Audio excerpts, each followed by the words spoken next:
εδάφη, από τα υψώματα Γκολάν και από τα υπόλοιπα αραϊκά εδάφη που τελούν υποκατοχή από το 1967. Μια λύση που να αναγνωρίζει τα νόμιμα δικαιώματα του Παλαιστινιακού λαού για τη δημιουργία ενός κυρίαρχου Παλαιστινιακού κράτους παράγοντα σταθερότητας και ειρήνης. Την ίδια στιγμή καλούμε τη διεθνή κοινότητα να στρέψει τις πιέσεις της προς την Τουρκία, έτσι που να δοθεί τέλος σε μια κατάσταση στην Κύπρο που για 36 τόσα χρόνια τώρα στερεί από το σύνολο του λαού μας τις δυνατότητες της επανένωσης. Μιας κατάστασης που κρατά και τη δική μας την πόλη, την Αμόχωστο, σε ερήμωση, αλλά περιορίζει ταυτόχρονα και τις δυνατότητες των ιδίων των Τουρκοκυπρίων για ανάπτυξη και ευημερία. Εκτός όμως από τα πιο πάνω, προϋπόθεση για λύση των προβλημάτων τόσο της Παλαιστίνης όσο και της Κύπρου είναι επίσης και η ύπαρξη ενότητας στις τάξεις της δικές μας.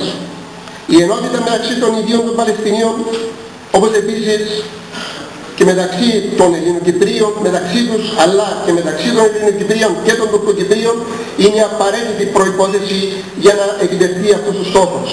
Μόνο έτσι θα φέρουμε την ειρήνη. Μια τέτοια ομοψυχία σε συνδυασμό με τη διεθνή στήριξη και ελληνική μπορούν να γίνουν ο καταλήτης που αποτρέπει αρνητικές επιβουλές και οδηγεί τους λαούς μας σε απάνεμο λιμάνι.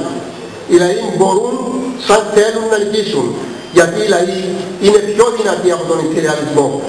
Με την ειρηνική συνύπαρξη μπορεί να έχει ευτυχία, αφού δεν είναι δυνατό αυτή να είναι και να υπάρχει επιλεκτικά σε κάποιους μόνο και κάπου μόνο. Αυτό μπορεί να είναι το δικό μας λιθαράκι στον παγκόσμιο αγώνα για ειρήνη. Ας αντιπαρατάξουμε λοιπόν αυτό το δικό μας αγώνα κατά του ιμπεριαλισμού και του πολέμου. Και αργά ή γρήγορα ο πόλεμος και η αδικία θα νικηθούν. Να έχουμε πίστη πως οι λαοί της Παλαιστίνης και της Κύπρου μπορούν και θα νικήσουν. Να έχουμε πίστη πως τελικά η ειρήνη και η δικαιοσύνη θα θριαμβεύσουν πάνω στη γη. Ζήτω ο Παλαιστινιακός και ο Κυπριακός λαός. Η δικαιοσύνη και η διεθνή αλληλεγγύη.